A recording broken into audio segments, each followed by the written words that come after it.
to deal with a lot of issues with regards to students might actually be having suicidal thoughts. And we thought it would be relevant for us, especially now that it's on the rise, to tap into this topic.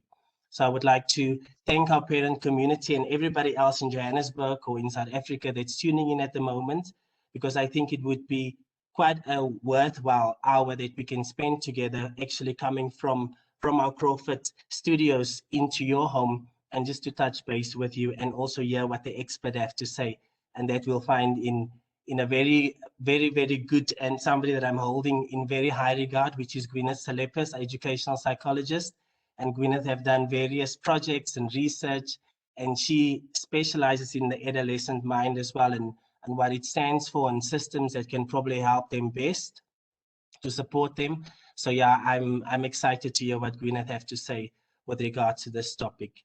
Before we start officially, I would just like to explain to you how the session will work. We are going to give Gwyneth an opportunity just to introduce herself, but then after that, she's going to go into a presentation straight away. She prepared a presentation to share some context with this with regard to this phenomenon, and also just to give us insight. And I'm going to let her run her presentation, and then we're going to open up to a question and answering session. But we will not be able to take your questions verbally, so I would encourage you to please type it into the chat box.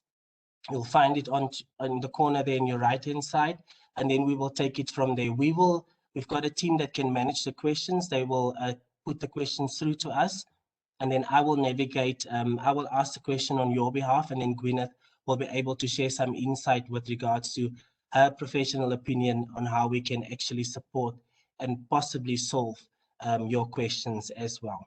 So that's how the program is going to go for tonight. But once again, just thank you, and just know that we're doing this because we love you as a Crawford family, and yeah, we're very excited. So I'm going to give over to Gwyneth. Welcome, Gwyneth. I think it's exciting to have you back on set with me. We've worked together previously, and yeah, it's just such an honor. So welcome, Gwyneth. Thank you, Dr. Bach. Thank you. Yeah, I just wanted to say that thank you for having me, first of all. And this topic is just so relevant for our times. And I was actually very honored and excited that you asked me to speak about it, because on a global scale, it's on the increase, especially in our schools. And so it's very relevant. And I just want to say that whoever's listening tonight, to please ask your questions, because number one, if any families or people that are listening out there are struggling with this topic, knowing that you are logged in tonight and you are listening to what we have to chat about, know that that is at least one step in the right direction to getting support. So, you know, I just want to make that known, and just thank everybody for being here. So I'm going to share my screen, and then we will get started. Yeah, I think we must go for it, Gwyneth. And whilst you're getting ready, I'm just going to say that, you know, it's so true what you've said, because we are in the education space, you in the psychological field. And yeah, I think it's also unprecedented times with COVID. You know, there's anxiety going on from all sides, all angles. And yeah, people are struggling. And I think for our youth and our students as well, they just find this very strange, and, you know, fitting in was already hard. But now with the anxiety of the pandemic and all the additional pressures, I think this thing has just reared its head, and we need to try and get it, you know, to a controllable level, because it's getting quite out of control. Absolutely, absolutely. Okay, so the main focus of this talk tonight is going to be around the topics of self-harming as well as suicide. But you have to understand that those two phenomenons are rooted in mental health and well-being. So there are going to be general points tonight, but the main focus will then feed into self-harming, and then into the relation of that with suicide. So yeah, it is going to be a heavy topic, but hopefully we will get some more understanding after we're done.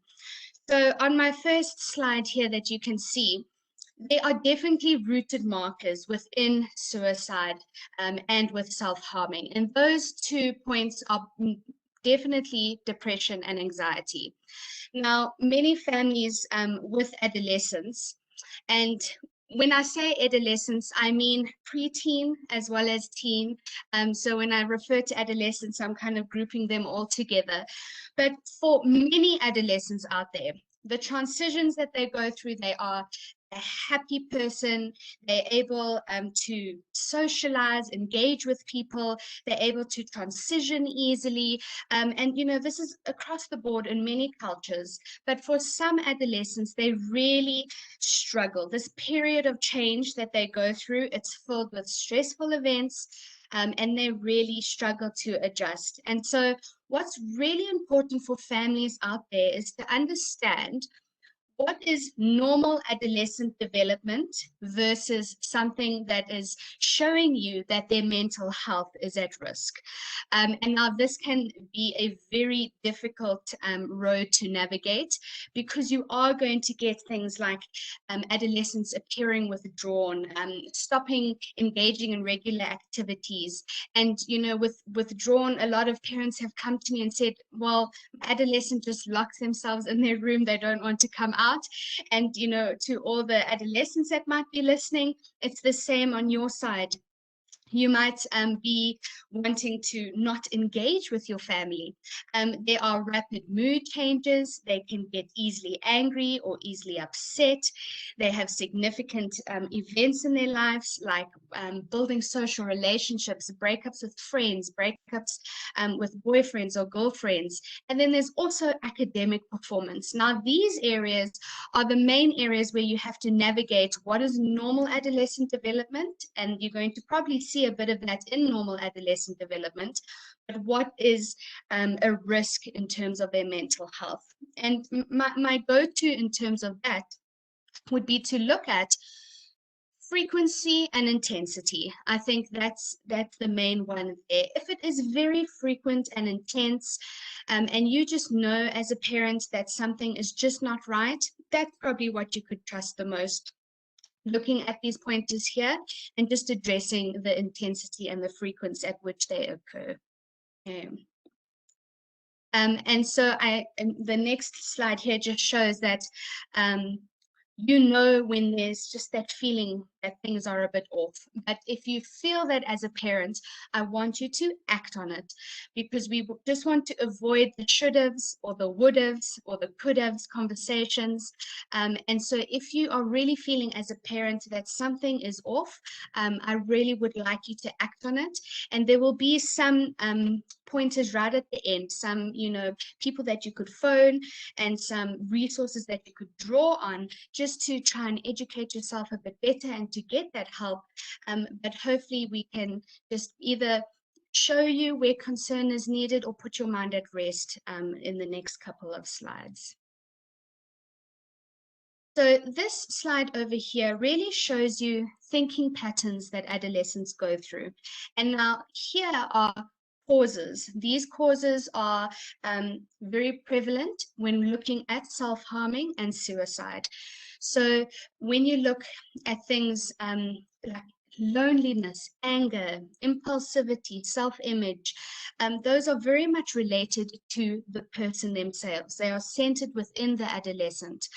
And so when a child is feeling, or an adolescent is feeling like their friends are not agreeing with them, their friends are not spending time with them, because their social life has such an impact on their phase, on their development at the time, loneliness is a very, very real reality for some adolescents out there. Self-image is another huge one, and that's probably the one that will often result in self-harming in particular, just not being happy with who they are, not happy with their physical body, etc. And then there's obviously loss and separation. So like I said previously, they go through these transitions of losing friends, losing boyfriends, losing girlfriends, and it can be quite a significant learning pattern that they need to go through. There's poor community, LGBTQ youth, volatile families, under and overachievement, substance abuse. And so some of these, like I say, relate to the person, but many also relate to their environment. So we can see, and from my experience as well, if an adolescent is rooted in a volatile family, they are more at risk of self-harming, or having suicidal ideations or thoughts. And so, you know, it's really important that as families, as you are listening to this, to really reflect upon how your family is functioning, whether it is a healthy functioning family. Yes, you're going to get those times where you are going to have disagreements, etc. But majority of the time, I really do encourage families just to be reflective on their functioning. Under or overachievement, this speaks to teachers, this speaks to schools, this speaks to parents. A lot of the time we put a lot of pressure on our adolescents, and that pressure can then also result in self-harming or you know, just not being, also affecting self-image. Now, with this circle that I put here, why I put it in a circle is there is not only going to be one thinking pattern that's then going to influence them. They are all going to be either interrooted with each other, they are going to link with each other. One might spark, you know, off another area. And so, for example, that under or overachievement might then influence self-image. Anger might then cause volatile families, or they are modeling volatile families and they have a lot of anger. Poor communication, loss and separation could then lead to depression and hopelessness. So it's very summarized here, but it gives you a good idea of just those pointers that might then influence an adolescent feeling. And not only an adolescent, there might be parents out here who also might be struggling. Any person, it might just influence their mental well-being. So with those markers, what often leads to self-harming or suicidal thoughts is that there is severe underlying emotional pain. Those situations create that severe underlying emotional pain. And then when an adolescent has then a lack of coping skills, they then revert to the self-harming, especially, or the suicidal acts or thoughts. And so it's really have to understand that it's not just your adolescent going through a phase. It's not just sometimes a social phenomenon. It really is severe underlying emotional pain, because no person is going to hurt themselves for no reason. So how to address it for families? So it can be an awkward topic for parents. And I know they often say to me, how do I approach it? How do I speak to my adolescent? And it's all about what would you say and would you know what to say? And sometimes often the answer is going to be no. Nobody gives us a manual as to what we can say, what we should say, especially being a parent. And this is not only for parents, but it's also for the adolescents to understand how to support friends out there that might be in a space that they are struggling. And so the most important thing is to listen, to understand. When an adolescent or a person is in a situation of wanting to hurt themselves or end their life, they don't need answers from you. They don't need talking from you. They just need you to listen. And so it shouldn't be about the talking. It should predominantly be about the listening, and not just listening while you're scrolling through your phone, etc. It's really listening to try and understand. Many a time I've had an adolescent come to me and say, my parents just do not understand me. And a lot of the time it's because parents just don't listen to understand. And although what you might be listening to, you know it is incorrect, you know that there can be something better that they can either approach or the way they view it, but you listen to understand them first, then you can then navigate how to guide them correctly. The next one is to validate. Every person who shares their heart, who shares their brokenness, wants to be validated. They want to be related with. And so it's not a time to argue, blame, tell them how you feel, tell them you know how they feel, because often you don't actually know truly how they feel. And especially with how times have changed, how generations have changed, it's a very, very different world out there in high school, especially. And so Don't try and make it about you in any way, shape, or form. But it's also important to remember that you should not shy away of the topic of suicide, especially. A myth is that if you talk about it, then it might encourage a person to do it. And that's not necessarily true.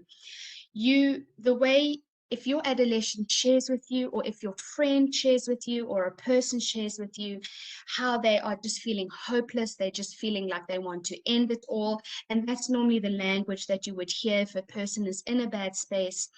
You would normally just say that you've heard other people say similar things, and they have had thoughts about ending their life.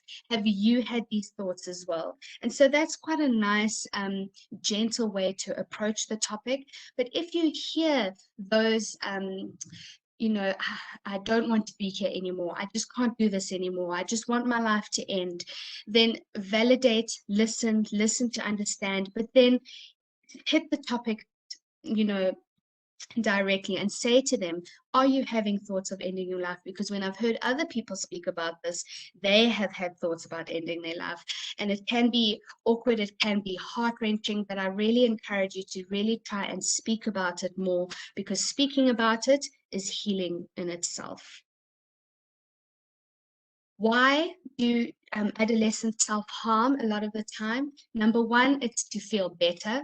So they often have built up feelings, built up emotions, and they want to do something about it.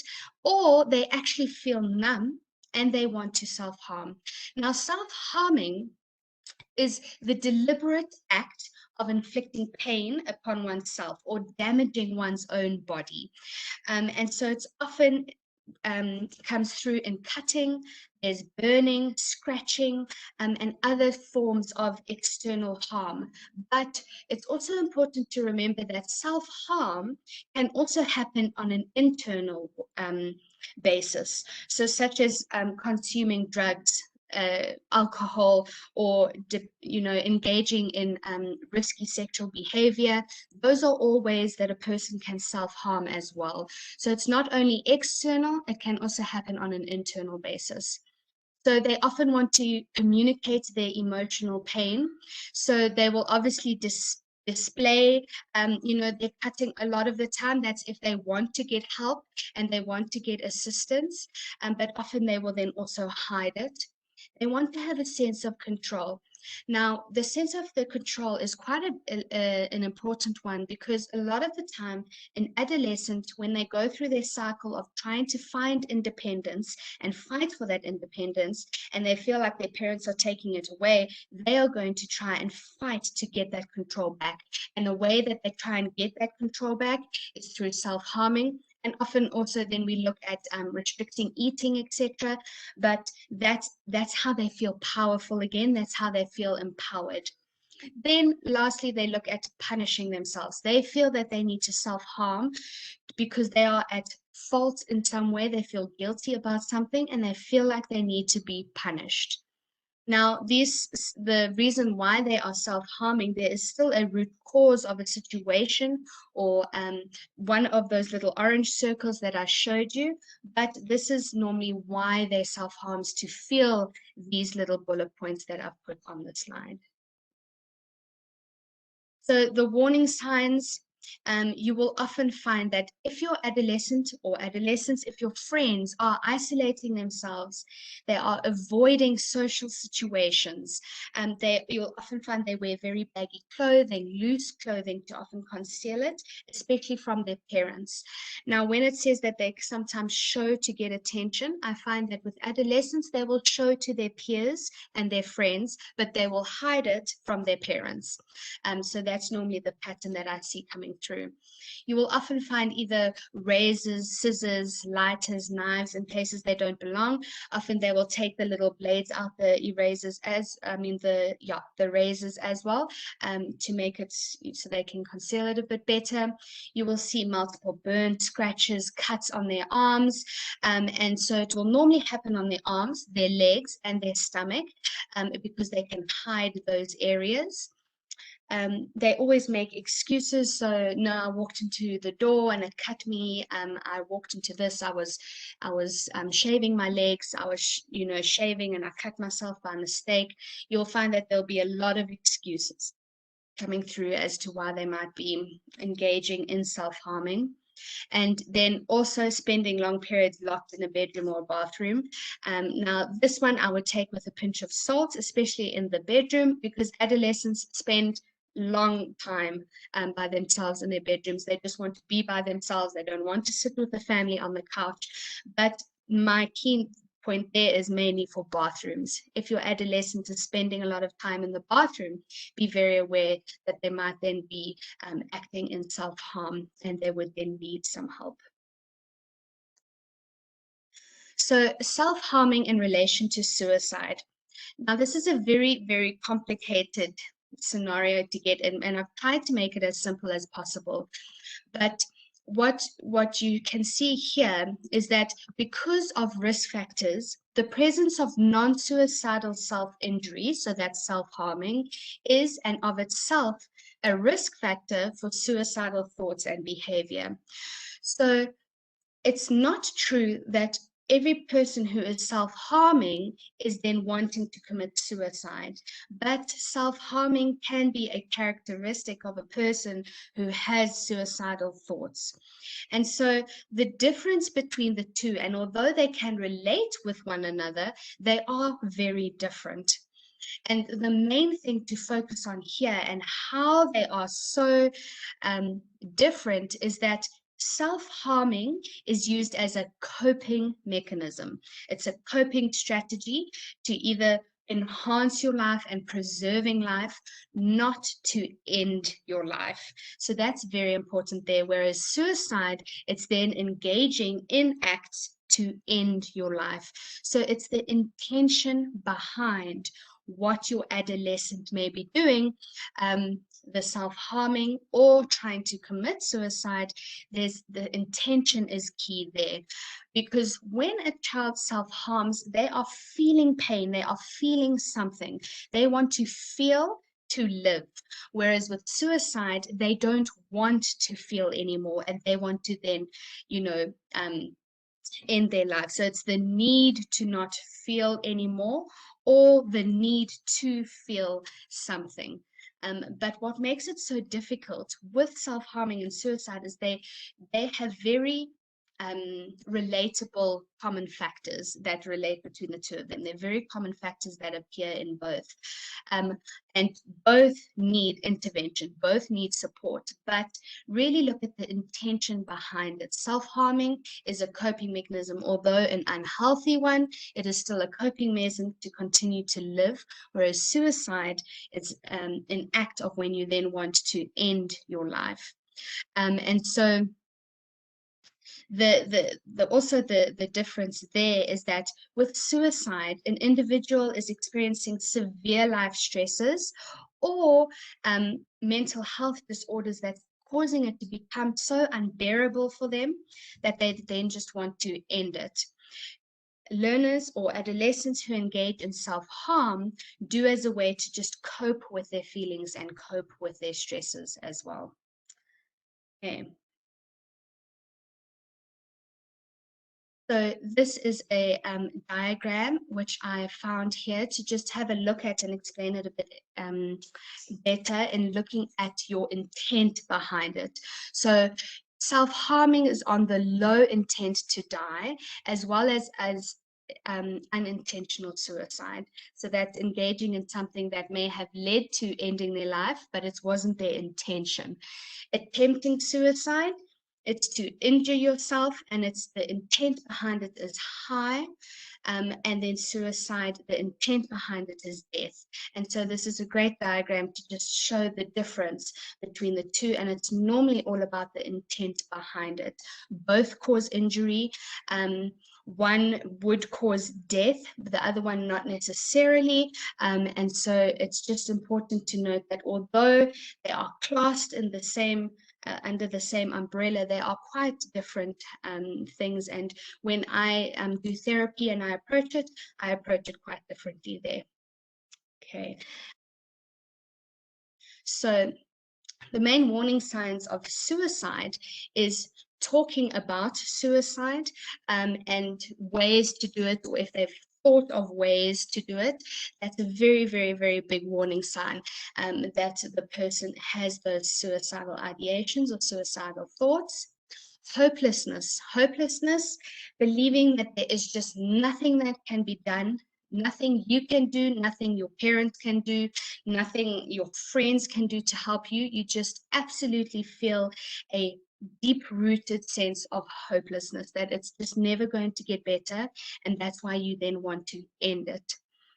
Undiagnosed depression, and those characteristics that I said earlier about that depressive and anxiety state that you might have there. And that's probably the biggest one. So it's often important just to have a reality check. Check in with yourself, check in with your kids, and make sure that there isn't an underlying mental struggle that's happening there that is then going undiagnosed. Giving away prized possessions, that's also a big one, because they feel the sense of, I'm not going to need this anymore, so I'm just going to give it away. And then completely isolating themselves, because although many say that the act of suicide is a very selfish act, they feel that by isolating themselves, the pain on others is going to be less intense. And so, those are very basic but very key warning signs that you can take heed of tonight, to then say, okay, if my adolescent or a friend of mine is engaging in these, then I know I need to either encourage them to get help or to get help for them. And often, especially for the teachers out there, a big thing to note is often you will get your adolescents coming to speak to you, and you can see these warning signs there. They'll say, please don't tell my parents. That is when confidentiality breaks. You are going to have to tell their parents so that they can get the correct help and support that they need. That's definitely something that teachers need to be aware of. If they say, please don't tell my parents, I want to keep this private, please don't tell them, you are unfortunately going to have to tell them, and just break that confidentiality that you might have between the two of you. Okay, so now we're getting to the support side of things. And self-harming and suicide is a topic that can be spoken about for probably hours and hours and hours. But I haven't made my presentation very long, because I'd really like to engage in the questions that I hope you are asking, so that I can know we're then triggering those really pinpointing what Dr. Bach and I will discuss with you tonight. But really, to get support is to stand up for those who are temporarily too weak to stand up for themselves. And I love that little saying, because you have to understand that when a person is weak and they are in the act of self-harming or they have suicidal thoughts, it is temporary. If you get the support and you get the help, they will eventually become empowered. They will empower themselves to then have that support and get that support themselves. But you as parents, you as adolescents, for your friends, now's the time to stand up for those who are temporarily too weak to stand up for themselves. And here I'm speaking to parents or guardians. It's a big responsibility, and it is a very daunting and overwhelming task that you have on your hands, but it really is just to keep your child in safe hands there. Schools have a huge responsibility as well, because adolescents often relate to their teachers a lot better than they relate to their parents in this phase of life. And in my experience, I found that there really are sometimes those particular teachers that adolescents just really feel they can share their heart with. And so schools and teachers have a huge role in supporting the adolescents. Number two is that your adolescent is in the school environment for majority of their day, majority of their week, and they are engaging with those teachers. So often the teacher will see as well behavior that's not quite right, responses or verbal communication that doesn't sound as healthy as it normally is for the adolescent. And so schools are a great way to try and then pick up those feelings and when action needs to be taken. But it's not only on schools, also friends. Look out for your peers, look out for the friends, your friendship groups. And really, self-harming and suicide is not a light topic. So for the adolescents that may be listening, please don't think you can support your friends alone. Find someone to help you support them, because it is something that can go drastically wrong really quickly.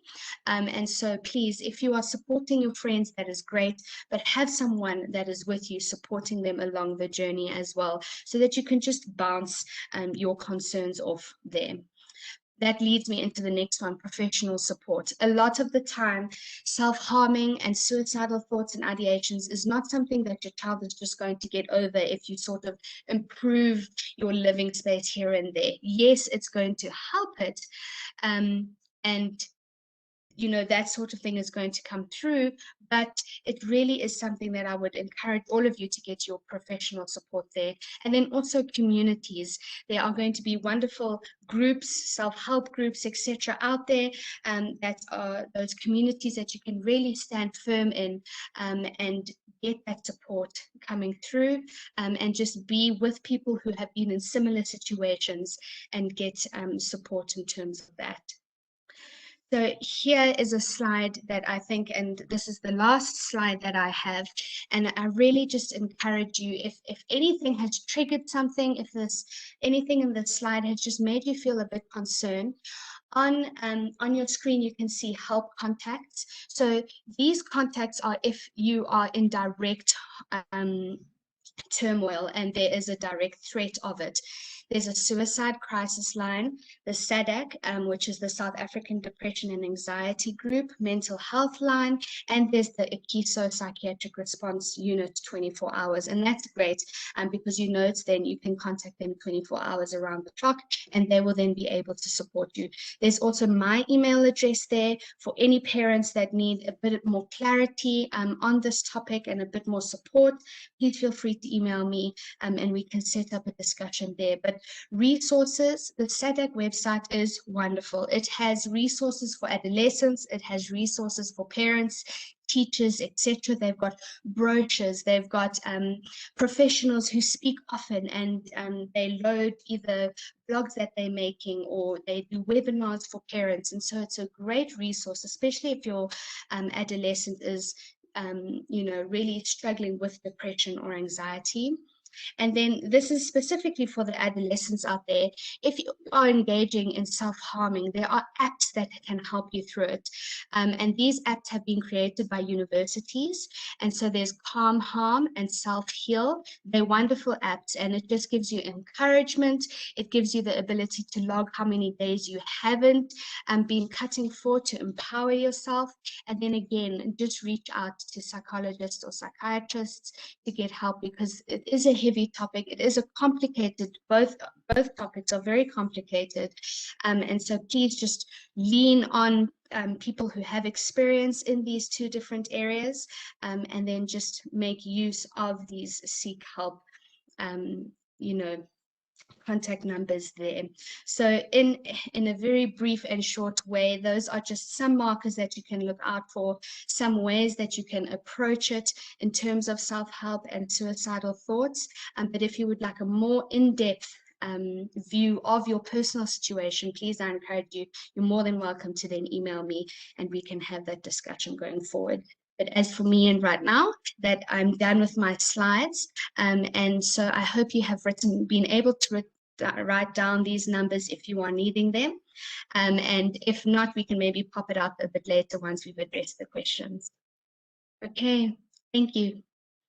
Awesome. Thank you for that, Gwyneth. I think once again, even for me as an educational leader, I think it's just so insightful. And yeah, it's a tough topic. I was sitting there and getting some goosebumps for some of the things, because I'm just looking out for the signs, but also just being super aware and being present in the moment, because there's loads of things that's ringing alarm bells for me.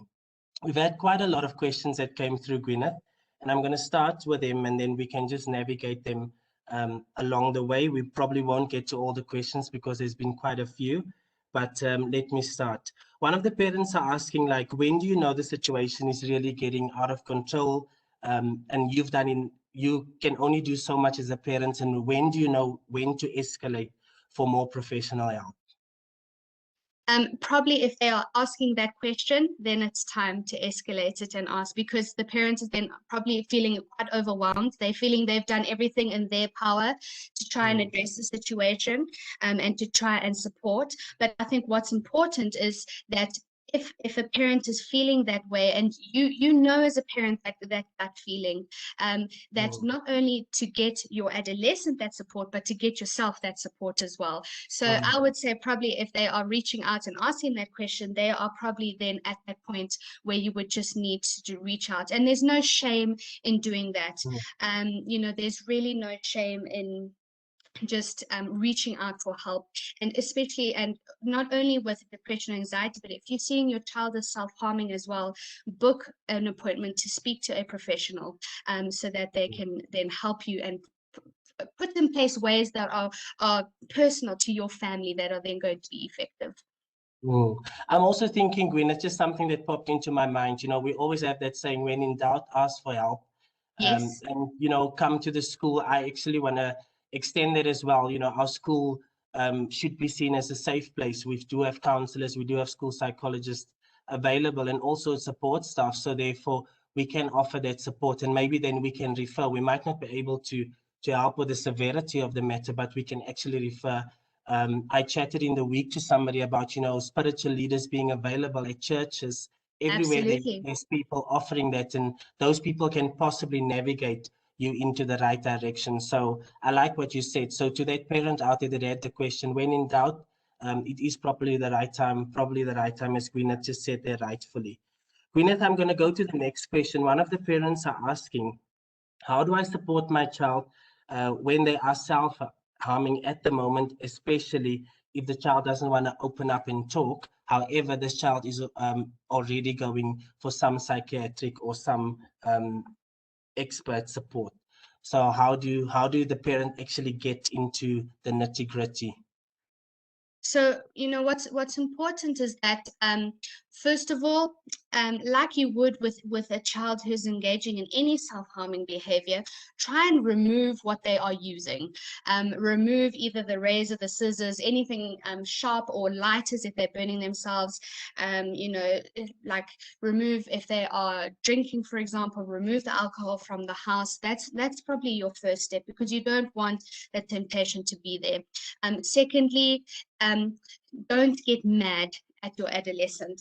I know that it can sometimes be very overwhelming, but often, rather than saying, I can see that you've cut yourself again, or I can see that you've done whatever self-harming act they're doing, rather say, I can see you in a bad space again. Do you want to talk about it? Do you want me to get you support? And, you know, also, often when adolescents are going to see a professional, parents should really rely on that professional to give them that support as well, and tell them what they can do for their child going forward, because they'll give you key insights there. But number one, remove anything that they might use to self-harm. And secondly, make it known that you have observed it, so that you can see, I'm here, I hear you, I see you are struggling, and then just try and see if slowly by that they will then slowly start to open up. I like what you're saying there. And again, it speaks to being present, you know, just acknowledgement as well. Listen for understanding. I think you flagged that up in your presentation, you know, being there as a supporter, not get mad or freak out unnecessarily, but really just be there as a support. I also like the fact that you spoke about, you know, the professional help is for us to rely on the professionals. And that's why I also mentioned sometimes referral would be necessary. The school won't be a place where we can solve everything, but we can be that initial support structure and then do the referral accordingly. And then it would go to people like yourself that can offer that expert advice. So thank you for that, Gwyneth. One of our questions came through about the academic pressure and the workload that our students are experiencing in the college. I can only assume this came from a college parent because it mentioned the word college. And this parent is asking, is there any advice, you know, for the students on how to cope better with the academic pressure? Because that can possibly lead to them being depressed or self-harming. So any advice there, Gwyneth, or do we go back to the basics of 101 planning? A bit of both. I would say go back to the basics of, planning, time management, all of those things. Unfortunately, like I said, in the college, high school, etc., the expectation is actually unbelievable that is then placed on these adolescents. And it's not only academic, but then it's extramurals and having to study till late at night, etc. And the best thing you can do is be as supportive as you can for as a parent to your child, help them plan their time, help them, go through those processes as well. Show that you are invested and you understand that there's a lot that they have to do. Really, if a child is struggling, lean on teachers. Say, I'm struggling with this. Be open about how you are struggling with the time and being able to complete certain things. And then I always say to parents, you have to remember physically you need to keep them in check. Look at vitamins, minerals, all of those things, BioStrath example, to help them concentrate. You have to help them on a spiritual level, physical, spiritual, mental, and emotional. So make sure that all those boxes are ticked there, to make sure that you're trying to, keep them in the best health possible. Yeah, I'm happy you also mentioned the pressure, Gwyneth, because I mean, no man is an island. We're not saints here, and we're keeping things very real. And that's why I wanted to actually unpack this topic with you tonight, is to keep it real.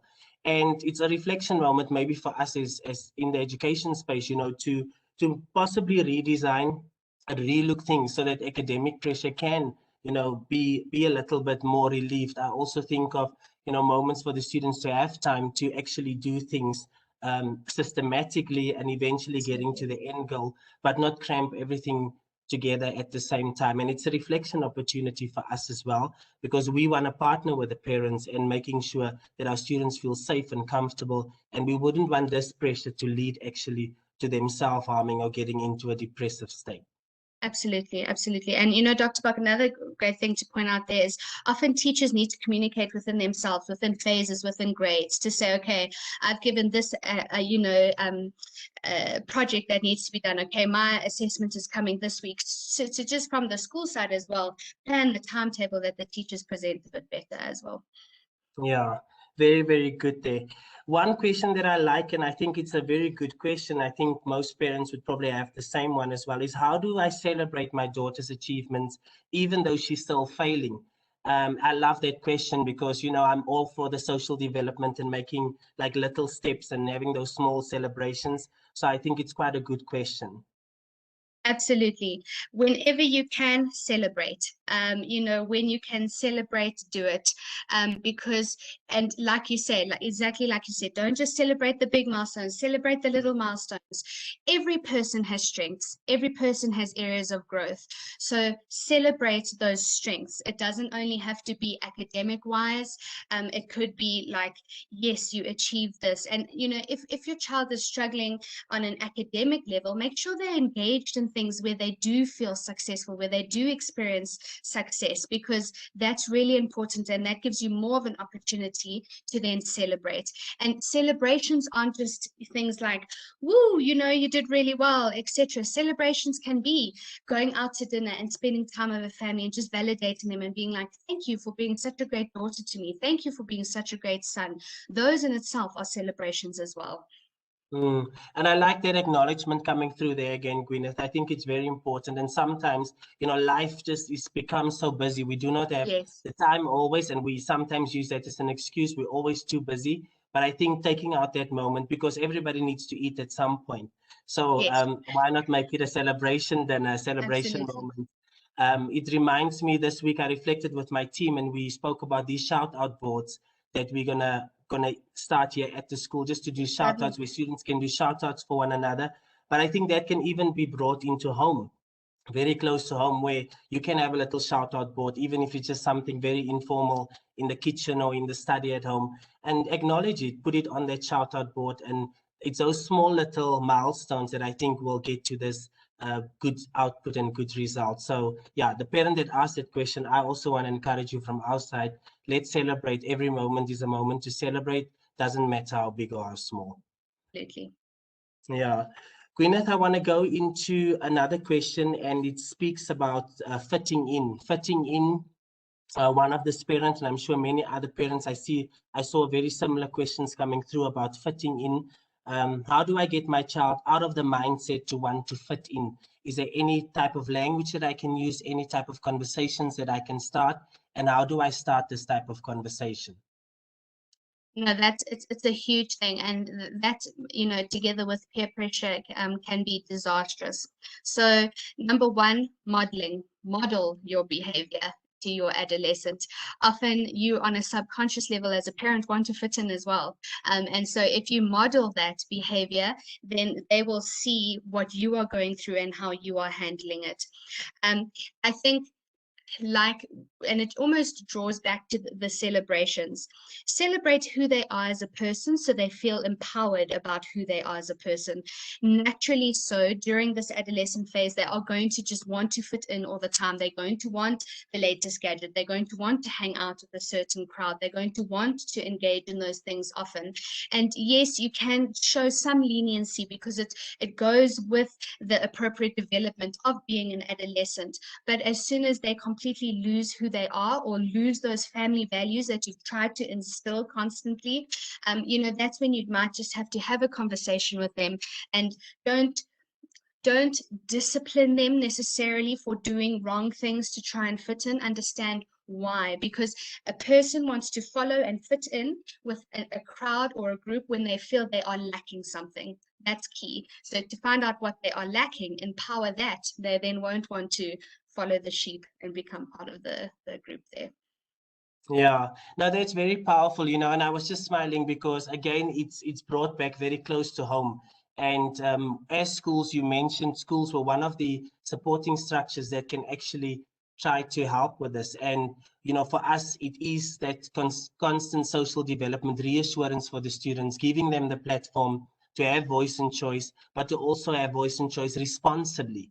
And obviously, with them becoming more confident on a daily basis, they wouldn't actually worry to fit in. They would break that mold to be able to stand confidently and on their own. But you would still have that group of students, or the small amount of students that cannot break that mold, and that's where we come in as a supporting structure. And it's for us just to be alert continuously, and for the parents at home as well, and we communicate back again. I think it was very profound what you shared there. Absolutely. Yeah. Gwyneth, I want to go to a question that came from one of the other parents, and they're asking if there's a relationship between self-harm and suicide and school attacks harming other students. I think there would be possibly some connection there, but I would trust your expert advice there. Sorry, Dr. Bok, just repeat that. Self-harming, suicide, and school attacks harming other students. Would there be a relation between them? There would definitely be a relation, because if you look at the underlying thing, it's all about harming. But like I say, you really have to look at the intent behind it all. A lot of the time, it's all about to bring harm on something. So there is necessarily that underlying factor that can make it relatable with each other. But again, you'd have to really look at the individual cases, because I would hate to say it just all links together when actually that's not true for that particular person. Yeah. Yeah, and I also think, it might be a combination of things at the end of the day, and that's when the experts would actually be able to uncover this when students are referred for more in-depth sessions, because it can be a combination, maybe a bit of private life. You mentioned, maybe if they lose a significant other, maybe it's a relationship breakup, and they're going through a specific dip.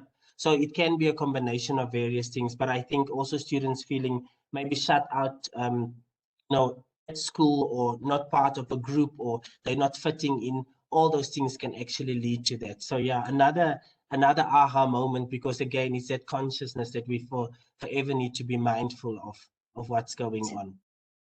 Yeah. One of the parents, quite a long question.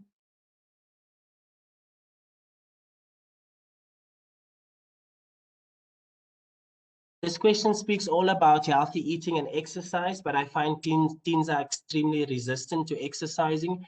It feels right to set this as a hard boundary, because as teens, they have compulsory sport. I've moved to rewarding them for good behavior rather than punishing. I think that's just more a statement. But Absolutely. Gwyneth, in terms of healthy eating and rules, I know that adolescents usually would resist because it's almost like you taking over their territory and they're moving into a complete zone of they want to be in control. But any thoughts on that, Gwyneth? Definitely. That's really bringing it down to the basics, and it's key to never forget the basics.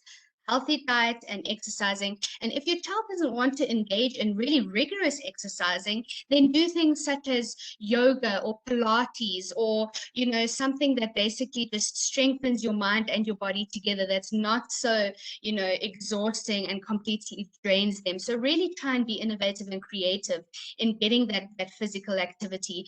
You can use it as a bonding session again, go for a walk, go for a hike. And so, it almost brings in things such as meditation, eating, making sure that you're getting all your nutrients in with your diet. That really, really, really is a good point there. And I find that with adolescents, you get the extremes. You get the ones that want to really eat healthy, and they are controlling every microgram that they are eating, and they exercise extensively. And then you get the other side of the spectrum where they just want to eat McDonald's and takeout, and they order Uber Eats all the time off their parents' credit card, and they don't want to exercise at all. There's not really a happy medium. And so it's really just trying to encourage your adolescents to find that balance and find what works for them. Yeah, I think that's a valid one. And you speak about bringing it back to the basics, and that is really the very, very basic. And I think it's a relevant point as well, because again, it's like all these pieces to this big puzzle, that comes together. And I mean, healthy eating, or just eating, or, not punishing them for not eating correctly, rather rewarding. I think the parent made a valid point there. And yeah, I think it's actually good to just be cognizant once again of that as well. Good. Yeah. I'm going to go to the next question, Gwyneth, because we're almost out of time. So I'm going to do another 2 questions. One of these parents are saying, I've acknowledged that self-harm relates to poor mental health, but I'm concerned that they may hurt themselves. Can I demand that they show me? Would this be correct? How would I go about them showing me that they are self-harming? So it is a very tough point for parents. But when your adolescent is harming themselves, they are putting themselves in harm, then you can ask them. Try not to be very aggressive and demand it, but you can basically try and see whether they are doing it. But note, they're going to become defensive, they're going to get angry at you, they might not speak to you for a long time. But it's important for parents to know exactly what is happening so that you can get the help that is then needed, because you don't, as a parent, like I said, act on it. You don't want the would have, the could have, the should have, conversations coming through. And so if you are very afraid that your child is harming themselves, then you can try and be a bit more dramatic in your approach. I think again, yeah, it will have to just come to a point, because you wouldn't want them to continuously harming themselves. It would have to come to a point Absolutely. where it will be done, obviously, as you say, in a very nice and strategic way. But I think a little bit of expert advice would also maybe be helpful there, where the experts can advise, and maybe somebody that they trust that they show first, and then it goes to the parents, etc. Yeah, it's just once again a dance and finding the correct fit there. Yeah, it's time for a parent to put on their tough shoes. It's not a time to be their friend, because you want the best outcome for them. I like that. Gwyneth, I'm going to go to another 2 questions because we're completely out of time, but I think it's so interesting. And, the page is just going crazy on the site, but I love it because it shows that our parents are caring and we caring. And yeah, I just love what I'm seeing here at the moment. One of the parents are asking, what's the first step for parents to, when you find out that your child is self-harming? So obviously they would be lost. They will probably be in a stage of panic, don't know what to do. What would be that first step? The first step, is to probably then approach a professional. What makes it quite tricky is that when a child is 12 or over the age of 12, they can consent to their own therapy. So you might get a bit of backlash in terms of your child not wanting to, but then just the next step would to be acknowledge that you see it happening, that it is happening, and speak to your adolescent and say that, yes, you might not want to speak to me about what you are going through, what you are struggling, but would you like to speak to somebody else that can then help you with it? Because it's very few times that I've come across an adolescent who doesn't want to get help when they are self-harming, and it's a very, very difficult, disorder to try and stop. Oh, yeah. I think what's again there for me, Gwyneth, is also the fact that parents should know that I'm sure most parents would say, like, I wouldn't want to go initially because it's money. I need to pay a therapist, I need to book an appointment. The people are full, they've got full schedules. I would say that the school is definitely a safe place, should be a safe place. And I want to extend that once again. And I'm sure that every other principal, listening to this would also agree with me. Please come. We will try our best to navigate, to guide. And then also, our community leaders, people, in religious leaders, churches, or whatever faith if anybody's practicing, I'm sure there's some form of counseling and support there as well, because it's not all just about the money always. And I'm just thinking what a parent might say, I do not have the money, so I'm just going to park this for now. But the situation at hand, we want to solve as soon as possible. So I just want to encourage again that there would be other support as well. The helplines, for example, that you made available in the presentation, it's for us to tap into and for us to act upon. Yeah, and those helplines are free. Yeah, they are free. Right, I'm going to take this one. Good evening. My child is in grade 10 and recently started with anxiety, depression, etc. Was put on meds for help. However, last week he did his first cut, and he's got appointments with both a psychologist and psychiatrist. And this parent is actually saying that, encouraging families out there, if this is happening, please seek for help. And it actually, I wanted to read this because it goes with what we've said now. When in doubt, just go for help, seek for help. Then obviously, hopefully there will be somebody that can support. And as you mentioned, Gwyneth, those helplines are for free as well. Absolutely, definitely.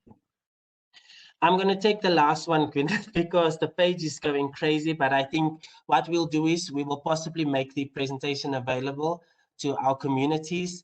We'll get it out to the schools, and the schools can share it with your permission. And that will actually reach quite a wide audience in terms of, more questions or ideas that the parents might be wondering about, or concerns actually that they might be wondering about. I'm going to go with the last question in terms of vitamins. Hi, Gwyneth, the vitamins do not create dependence for the children, or do they create dependence for the children? Do they or don't they? What would you recommend there, and what would be the expert advice there, Gwyneth? In terms of medication? In terms of meds, yeah. So medication, the number one thing that I really encourage is for parents, when it comes to something that relates to mental health, mental well-being, don't get medication from a GP. I would really encourage to go to a psychiatrist or someone who is more specialized, because dependence comes with incorrect dosage. There really is a place for medication. It can really be helpful, and you can at a time become quite independent on it. But note that medication is there for a reason. It's there to help the physical being that I spoke about. And what really does then happen is you cannot take medication in isolation, number one, and then you cannot make sure that you're trying to get your mental health right, your spiritual health right, and then your physical health is then lagging behind. So that medication, although it can become a dependency, it often is a chronic medication that a child is then going to have to be on for a long time, like they would so if they had epilepsy. But you have to remember that that medication helps with the physical being to then be all coming across the finishing line together to get your child to that point where they need to be. Yeah, very, very good point and relevant point. And again, it comes back to that, the expert advice and the expert opinions in the consultation. So therefore, it would be best for parents to consult, the experts to make accurate decisions with regards to medication and things like that. I'm going to take the last one, Gwyneth, I promise, and then we're going to go. Please advise on some coping skills when a teen has an urge to self-harm. I think it was in the presentation, but maybe just highlight maybe one or two top ones on how they can cope if they are at the moment self-harming. And this is for teenagers. I think number one, teenagers love apps and they like to be in control. So those two apps that I said, they're actually really, really wonderful for adolescents that are self-harming, because it makes them feel like they are responsible and they are in control of their own healing journey as well, which is very important because you want to make them in control of their own process because they are trying to get that control from somewhere else.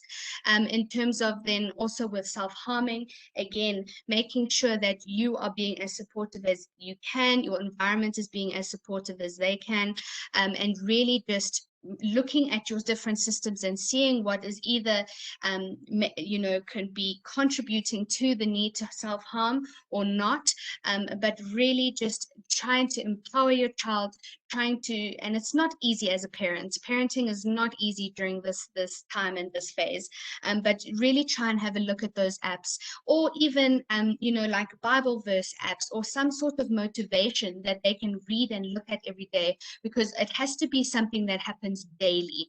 It's not something that should happen weekly, because it, just like smoking, it's a very difficult habit and dependency to get rid of. So whatever you need to have in place needs to happen on a daily basis. I think that's really key. So adolescents look at their phones daily, multiple times a day. So if it's something that they can either download, have on their screen, have on their background, that really, from my personal opinion, has helped adolescents to try and stop those triggers and motivate them more.